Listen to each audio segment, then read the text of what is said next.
Hello everyone, Orky here, and welcome back to another Sword of Convallaria video.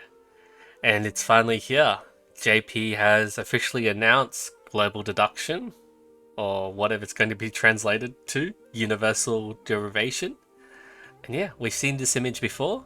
This is what I went through in my initial video about the preview, and basically quick rundown is there is 30 stages, and it's similar to Tower Conquest where they have mutations and everything, and just keep sending all the units in your character list to beat the stage. You can only use them once a day, and it's best to send your weaker units off first or use fewer units. And yeah, your tactics points don't recover, and every time you send a unit out, they get fatigued, no matter whether you beat the stage with them or not. And you get to this recovery point once a day to basically refresh your units. So you can only pretty much try this with all your units once a day. So, at the start, I'll be using some of my weaker units who I've leveled, like, Miguel, Agile Eye, and everything, and just keep chipping out down on the bosses and the stages because the HP does carry over on the stages. So that's pretty cool. I'll link my video in the description as well. And also, I did cover their day one of the video of global deduction, so I think it's best to just go through a bit of this as well. So they have 21 days, total luck side of 23,000 there, and it's from some are from the quest of doing it, so how many times you beat the stage, and the others are from you actually beating the stage 5, 10, and 15 there. So I went through all the quests on there, 5, 10, 15, see about 200 luck sight every 5 stages, and you also get the astral currency, which will be used to get signature weapons. I'm not sure if they'll release signature weapons right now, so it's best to save up this astral currency. You get 450 of this currency after beating all 30 stages, and to pull for the signature weapon you need to use 200 of them, and it's really random. So yeah, just really grind out the stage. I did go into more in depth about each of the effects of the enemy. I'll link this video in the description as well. I did go over quite a bit of information there, and yeah, I think we just want to review what's actually changed in the CN opinion, everything about global deduction. So characters perform their duties with their own characteristics. They underestimate some old characters like Miguel and Leonide, and yeah, they just use a bunch of old units on the stages, which is pretty cool. And yeah, they they can start using the infection team, so Luxite gang, and then push and pull units that have more value. But it's just like a slow grind every day for global deduction. But I think it's still pretty good. You get to use all the units that you have, and if you if you don't like it, then you can just try and auto the stage with your main team every day. So all units go into battle, they keep the progress and give the newbies room to break through. Overall idea is kill the healer and then break them one by one. And for the bosses, every 5 levels, you want to weaken them and break them. Wow. So raise all the units with knockback ability to level 45. Some of the skills are only available at level 45. Equip them with all chariots. This can kill a lot of small mobs and save main forces. The bottle throwing team, so the Luxite gang, equip them with chariots or worlds depending on the situation. Penetration damage plus the continuous damage can cause a lot of effective damage to the boss. Penetration damage, life loss, especially that's Kaveh, he's the MVP. The effect of ignoring double shields is too good. Team should only use one type of damage to avoid the embarrassment of shield breaking, so just send your team out all magic or all physical. and you don't matter about like exchanging one for one, and your unit kills them, they kill yours. We can keep trading, right? Because it is over 20 days, so 20 or 21 days. It's very long, and yeah, basically that's 21 times of using your whole character list. And there's enough time, you can also replace your healer and kill the enemy gradually. It's better to break one finger than hurt 10 fingers.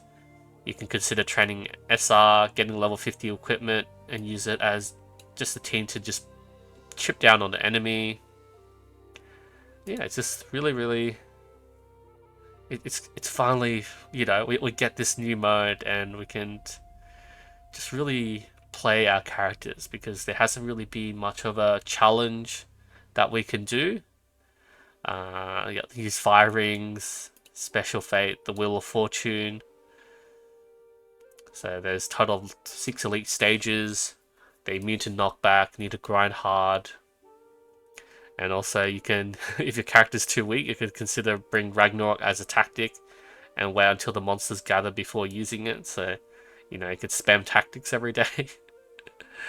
So you can push them down with the shields. Yeah, when there's only a few enemies left, you don't have to bring a full team. Just go out at one by one. So new players need to make reasonable plans based on their character collection. Have you played this activity yourself? Don't you think it's a waste of time and trouble to change equipment of each character one by one? Ooh, that is a tough one, because we have so many different characters and their gear. What I honestly recommend is, for your main team, like the ones you fully fleshed out at level 60, don't touch their gear.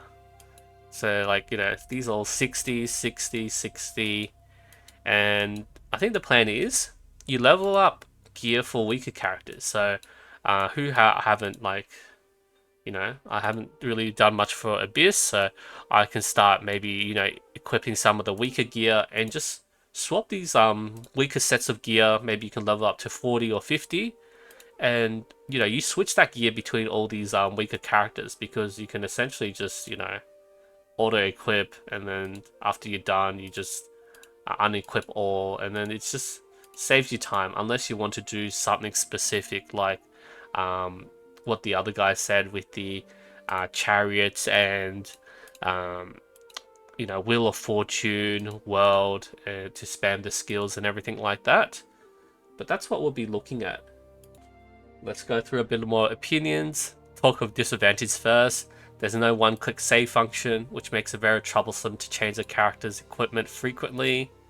So that's we already discussed that. It is going to be tough changing all the characters. Killing people also forcibly deducts health. It's outrageous. To make an analogy, playing LoL is fun when you get MVP. Playing Heroes of the Storm is not fun when you don't have a personal show. If you don't let my big brother be happy, what's the point of playing? Yeah, but for the first like 5 stages or so, so I did cover this in my First Blood video.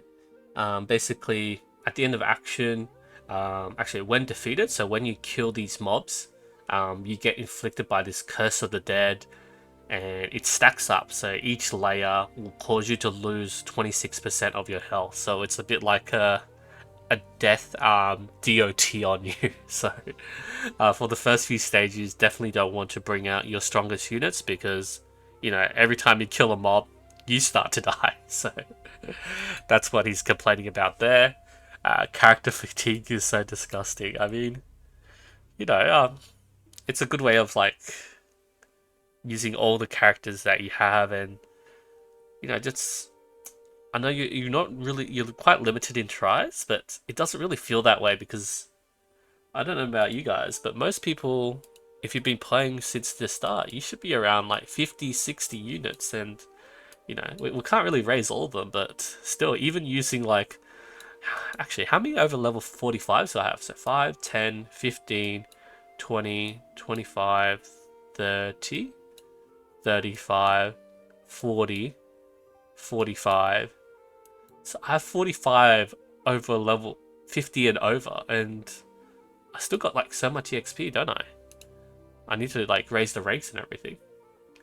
Yeah, I still got like, what's that, 2.8 million common EXP, so I can still raise up like a bunch more units, and yeah, it's going to be very tiring going through like, what's that, 30, 35 units every single day.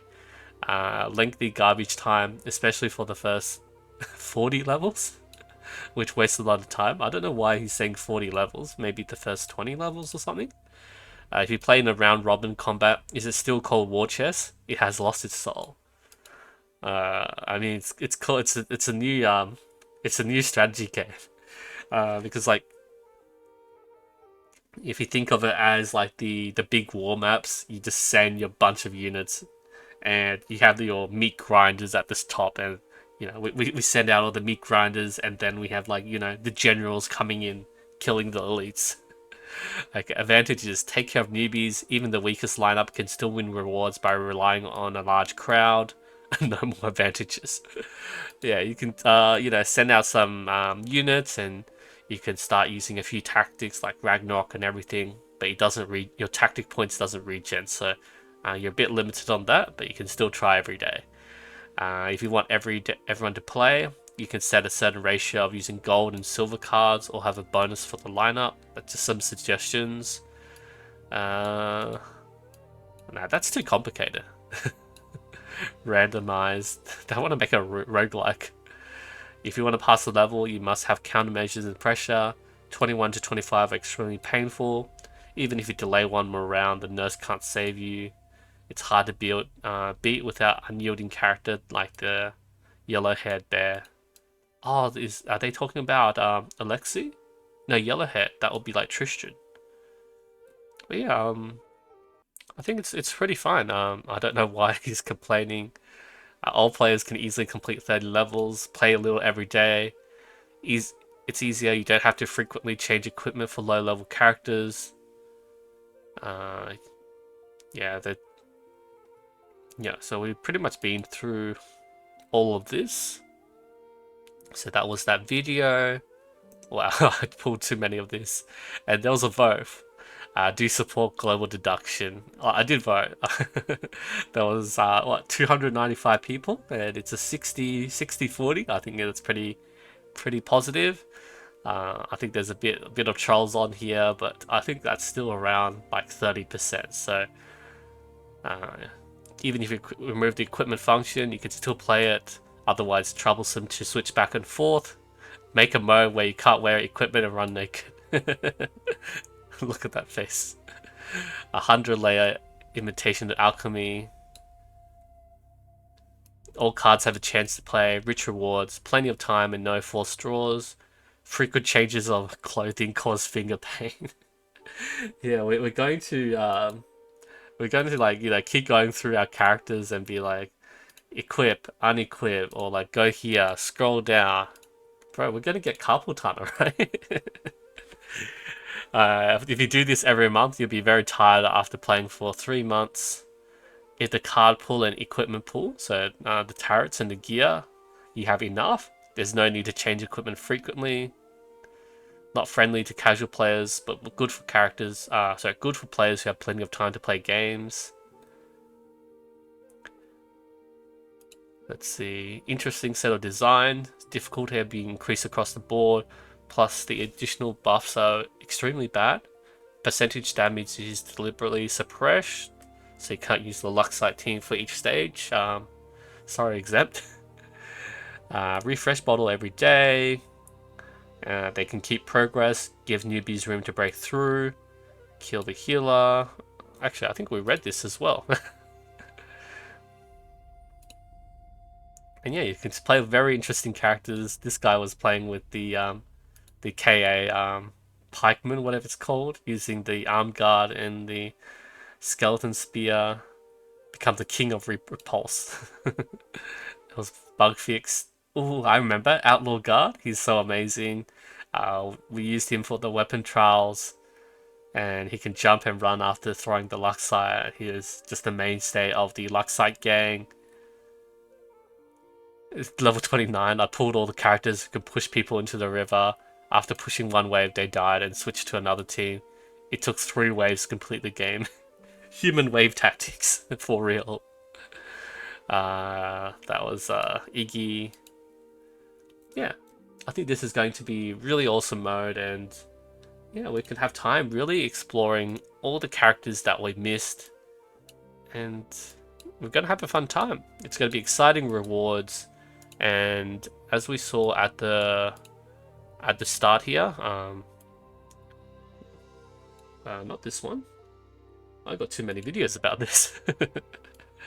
So at the start here, when I did go over all the currency and everything, I haven't seen what's actually on the event shop, but this astral currency, actually, is there a better picture? Maybe from the Twitter? Yeah, they're calling Expedition Medal. But this currency, this astral currency, it's best if we save this up. So 200 of this currency will draw you a random signature weapon, a signature gear, but it hasn't actually come out yet in global. So I'm expecting this to come out during the Crimson Knight 3.0 update near the end of December, maybe around Christmas, and with the introduction of like Rabuya Altar and everything, and that's where we start to get our astral equipment. They're probably going to like give us, I don't know, like tier 2 turrets or something, like some worthless, not really worthless, but it's best to save this up for signature gear, so don't waste this. And yeah, Luxite, Castelia, Primordial Dust. We're gonna have a good time, boys. Alright, I hope you guys are really excited about the global deduction. And yeah, I just can't wait for this to come. It's coming this Friday, and I'll see you guys there. Thank you everyone so much for watching. I'll see you guys next time.